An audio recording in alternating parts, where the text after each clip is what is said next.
man of many talents. He's an author, he's chairman of Rich Products, and an avid fisherman in the South Florida Fishing Hall of Fame, amongst a long list of many other accomplishments. And he's written several nonfiction books on fishing, but he's here today to talk about his brand new novel that just hit shelves last week called Looking Through Water. Bob, to kick things off, would you mind telling us a bit about the book for those of us who don't know? Well, this is my first novel, and I've just had a lot of fun with it, starting with a blank piece of paper and being able to create characters. And the story is an intergenerational adventure story and love story. Drilling down a little more specific, the action starts on an Adirondack lake with the grandfather with a very special fishing date for the day with his grandson. And the boy is troubled. This boy is the light of his life. And he's troubled, and the grandfather wants to help in the worst way. And rather than getting in the child's face and saying, you've got to do this or whatever, he uses the art of storytelling to try to get to his grandson. And he brings colorful pages of characters into his story who jump off the pages and help deal with the grandson's problems, by telling a true story that happened to him. And I think for me, I have to confess, I don't feel like a writer as much as I think I'm a storyteller. So I've had a lot of fun with this. It's great. And very fitting with Veterans Day today and Military Family Appreciation Month this month, that Bob is donating all the proceeds from this book to Project Healing Waters Fly Fishing. Bob, can you tell us a little bit more about the charity and what drew you to them? Sure. Well, to start, I've been fortunate that I've got a good day job, so I don't need the proceeds from the book. And so I was looking for a charity that I thought would be worthy of, getting some revenue from this. And ironically, as if by fate, along comes Project Healing Waters. And these are people who want to give a safe landing for the veterans coming back from Afghanistan and from Iraq, and some of the young people coming back with either terrible physical injuries or emotional or mental issues, and not just to take a kid out fishing, but rather to embrace the veterans back into a community where they will feel loved and taken care of.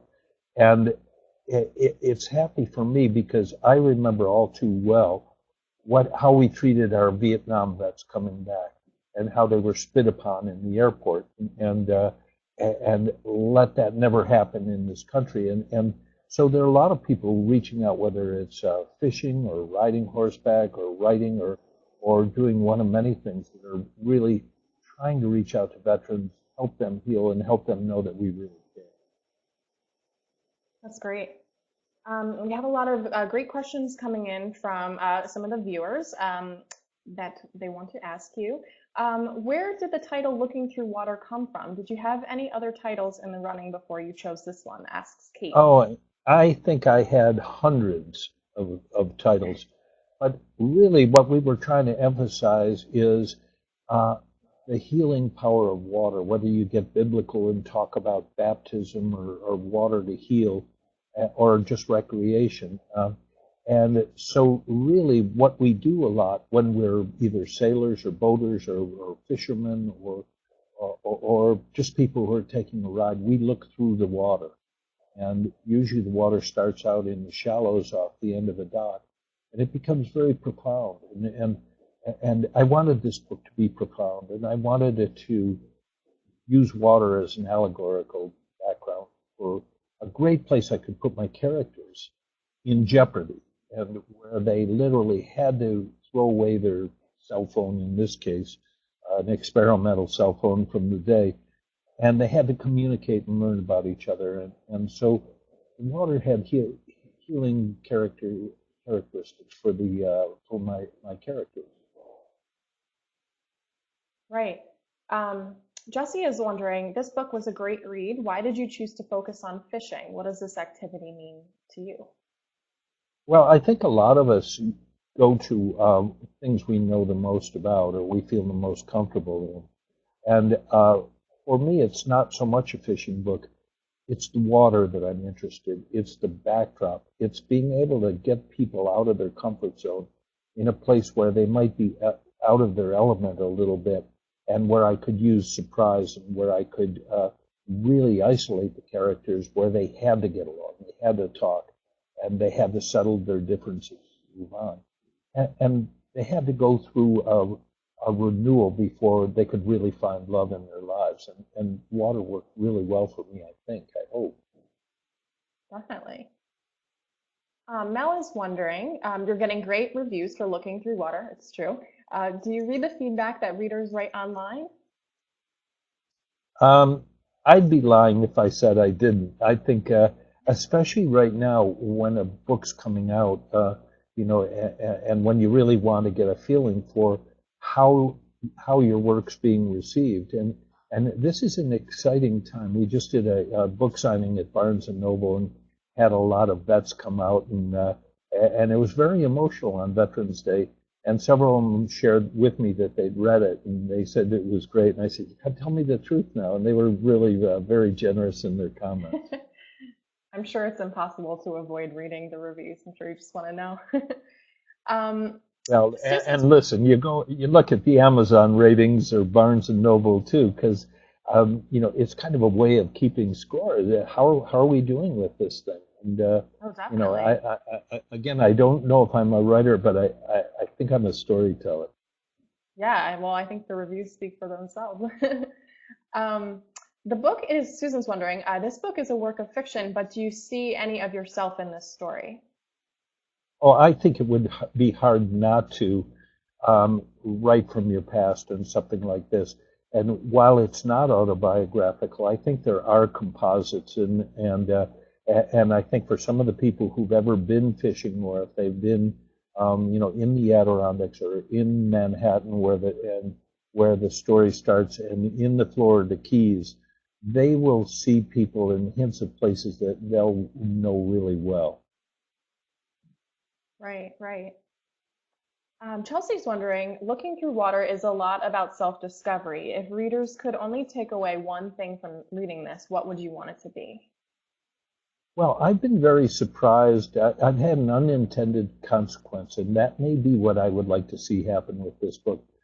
I had people come up today again and say, you write about fathers and sons and grandfathers, and you write about male bonding, and, and and this has started a dialogue in our family, because now we're talking about things we never talked about before. And we're putting down the iPhones, and we're putting down the iPads, and we're going back to a good old conversation forum. And so if I had one thing that I would like to see this, I would like to get the feeling that this has been more than just a novella of 200-page read, but that it's helping people and changing some lives as well. Mm. Bob, I know that you've mentioned the importance before of shut it all down, family retreats where everyone puts their phones away, puts their computers away.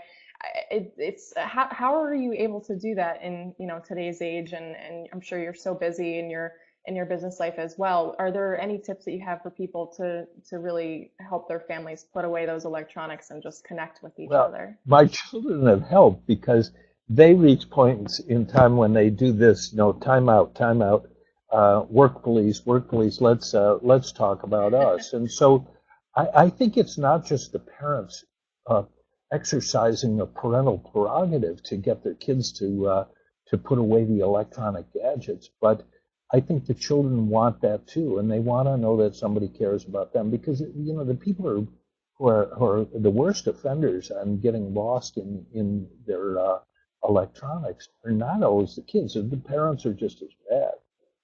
Oh, definitely. Okay, let's see here. We got some great questions coming through. Jesse's wondering, do you have any foolproof fishing tips? Well, I think Yeah. I think I'd have to go to the old adage. Woody Allen talked about 75% chance of it. 75% is just showing up, and I think time on the water is a fun thing too. And some of the tips, I think water can be what you want it to be too, for Jesse's benefit. it can be a wonderful place for solitude. And it can be a great place to be and have a meeting or have a chat with somebody you care about, where you want to withdraw from the world and be in a watery world where you can talk. Or, of course, it can just be a good old-fashioned time with the whole family and a good outing.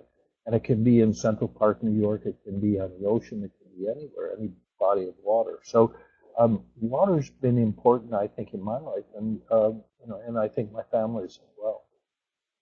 Definitely. Chelsea is asking, has running multiple companies helped you to discipline yourself when it comes to writing?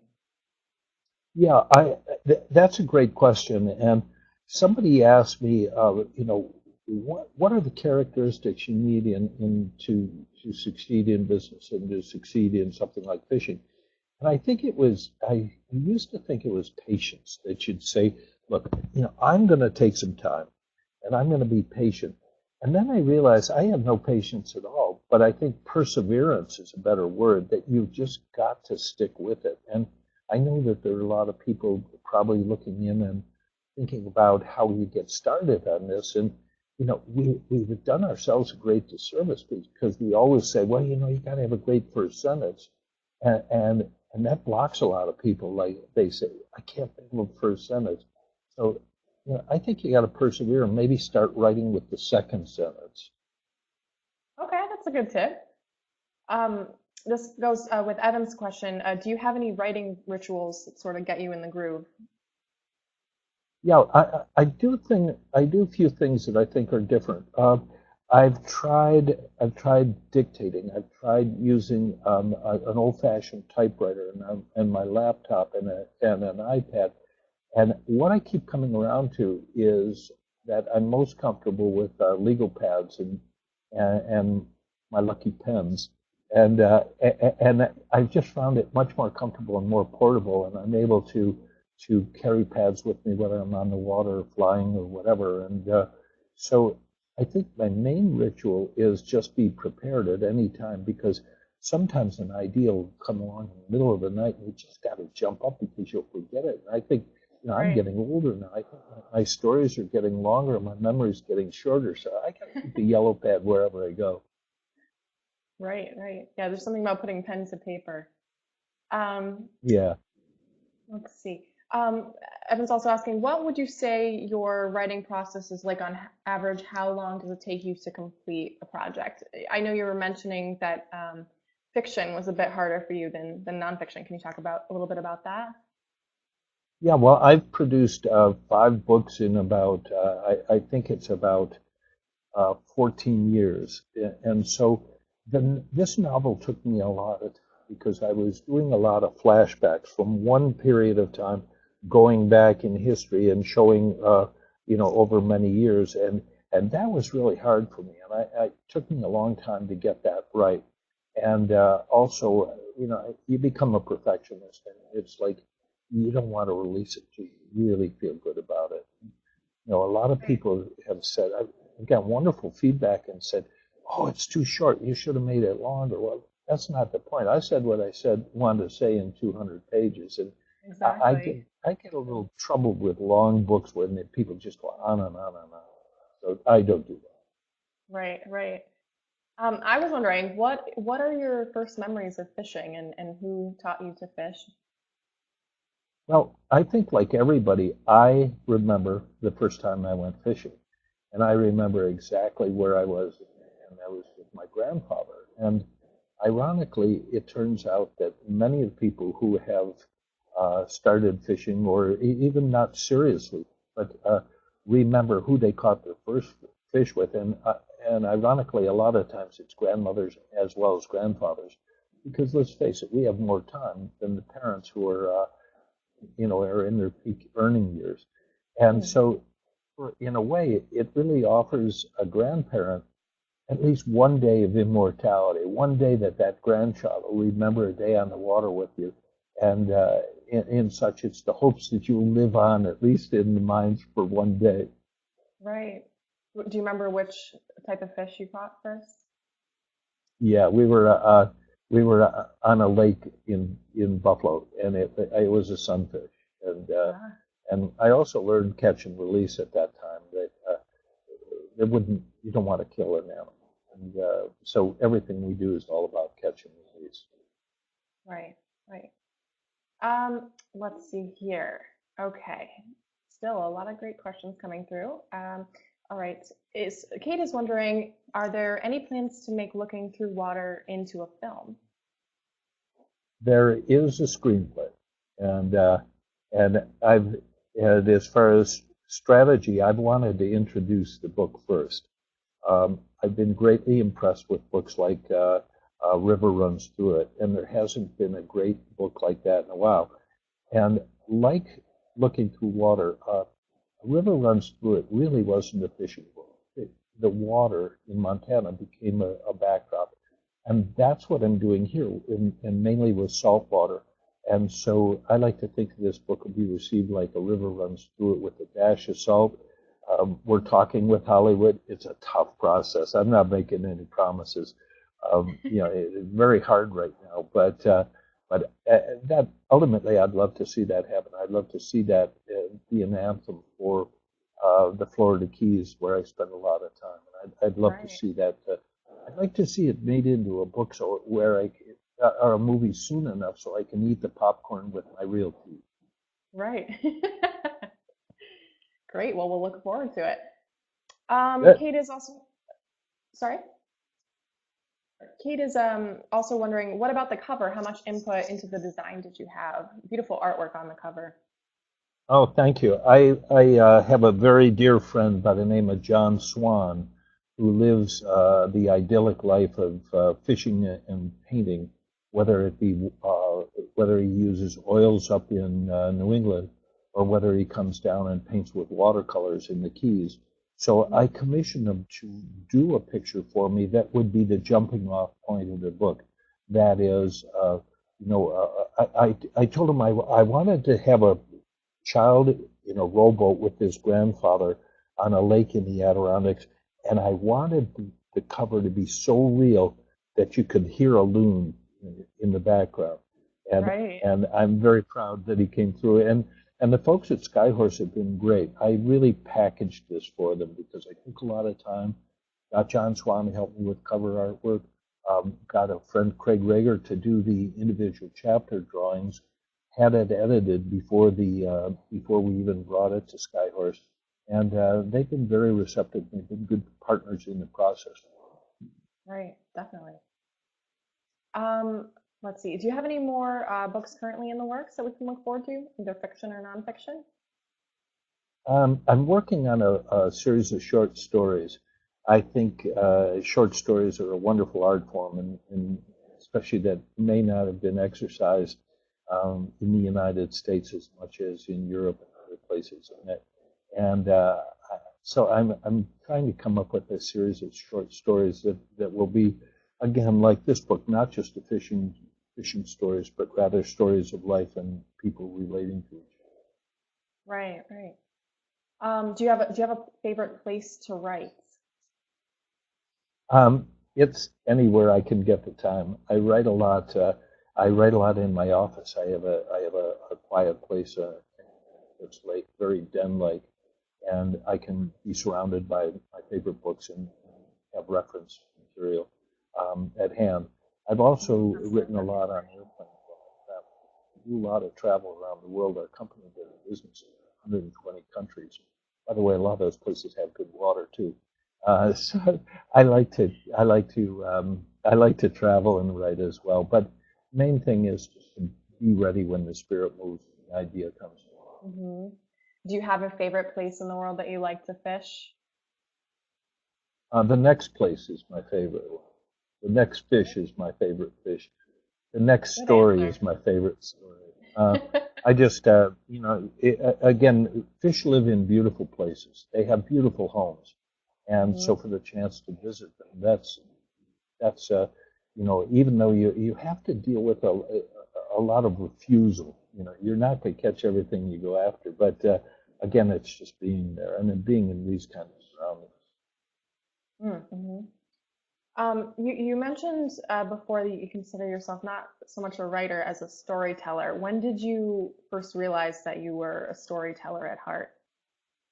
No, I think like a lot of young people at the time, I spent a lot of time in the woods, in the on the rivers in western New York and Canada, and the lakes, and there was such wonderful oral traditions passed along with telling a story around a fire, a campfire, and embellishing the story and trying it on new people. And so I've just some of my some of my closest relationships have been with mentors who inadvertently, without knowing, I think, taught me the art of storytelling. By the way, I don't want to scare off any of your viewers who are saying, "Oh, a fishing book, I don't fish." That's not what this is about. Right. This is an adventure story. It's a love story. We all have families. We all had no families are perfect. Uh, that's what this book is about. It's about people trying to resolve situations and live their lives and find happiness and love too. And the fishing just goes along for the ride. Right, definitely. Yes. Um, Going back to sort of, the balance between work and family, and what can business owners today really do to build better relationships with their employees and, help them to give them more time with their families? I know it's, constant rush these days to get things done at the office, but what can business owners do to really help out their employees with this? There are a lot of things. I think that the old days, the old adage that you take care of business, don't worry about anything. Things will take care of themselves. You'll create jobs. Everybody will live happily ever after. But those have given way to an enlightenment where engagement is very important. Having people understand what the mission is, buy into that. Having work-life balance where you allow people to not only live their lives, but to have children, for husbands, and just the quality of life. The other thing, too, is to create a culture where people understand that giving back is important. You cannot be in an ivory tower on top of a mountain as a business and be successful while your community, wherever you are, is suffering horrible issues. So once you create a culture like that, I think that's extremely rewarding, and you'll become very proud. By the way, it's also good business because places like that are great to work. You get great people coming in who want to live in it too, and it's very rewarding for not only me but for Definitely. Let's see. Connor is wondering, I hear you're passionate about Broadway. What drew you to this industry and led you to become the founder of Rich Entertainment Group?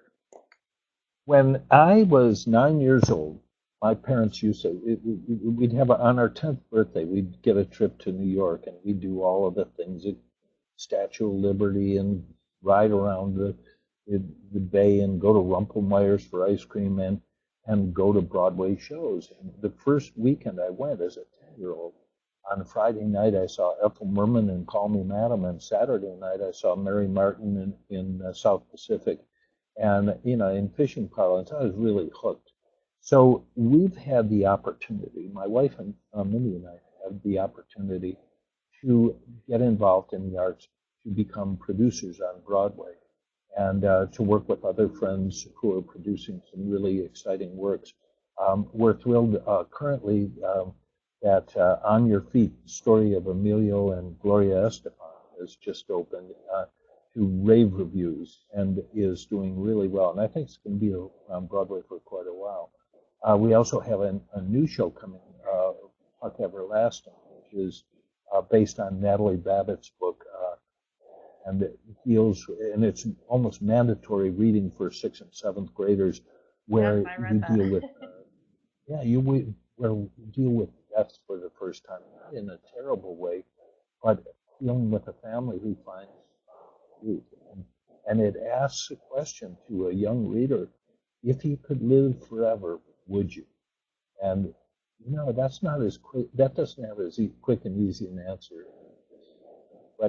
it's works like this that they're fun to put on, and they're fun to work with other producers, share and share the end result with the audiences. And when you have one that comes through, it's a real rush. It's very exciting.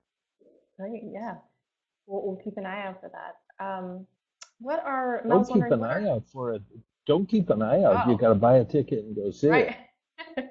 Exactly. Okay. Yeah. Um, Mel is wondering, what are some books you're reading or would like to read soon, if you do have any time at all to to dedicate to all Well, that. one of my great fishing buddies, and not to drop names, but it's just the truth is George H.W. Bush. So I want to read the new Beecham book that's out on President Bush, who's a friend of mine, and I miss fishing it tremendously. I'm also circling back to read a Bernard Cornwell book that I've wanted to called Waterloo, and that's on my to-read list. And then I've got a couple of guys who wrote blurbs for the back of my book, seeing as how there's a football season. My friend Monty Burke has written a book called Saban, the Making of a College Football Coach, and a famous coach from Alabama. I want to read that. And finally, I'm just started reading a book by Charles Gaines called Water, Far and Near, which is some memoirs based on the water too. Well, perfect. And we have time for about one more question. Kate is wondering, how would you describe your writing style? Well, I'm not sure if I've ever been asked that, but I do know that I've gotten a lot of compliments, and people have said, God, I love reading your books. I can read them with my 8-year-old. Now, I don't know if that's because I only use short words, but I guess if I were going to describe it, I'd say it's conversational. I've been told by a lot of people throughout my writing history that they like the books because they think that I write like I talk, and I'm not putting on airs. I'm not trying to be somebody I didn't.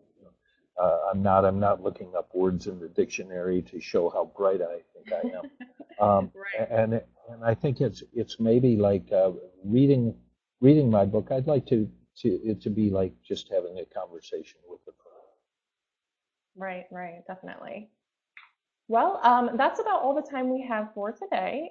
If you haven't yet, go out and purchase a copy of Bob's book, Looking Through Water. You can find it on Amazon, at barnesandnoble.com, or at a bookstore near you. And remember that the proceeds from the book go to Project Healing Waters to support our veterans. Bob, thank you so much for taking the time to chat with us today. Thank We you, appreciate it. and don't forget it's a great stocking stuffer for Christmas coming up. Yes.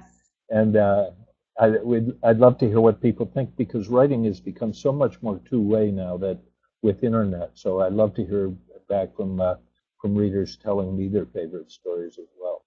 Definitely. And Bob has a Facebook page. You can connect with him there, and also go to bobrichbooks.com for all the info on what he's up to lately. So thanks again, Bob. We really appreciate it. Good to be with you. Thanks. Take care.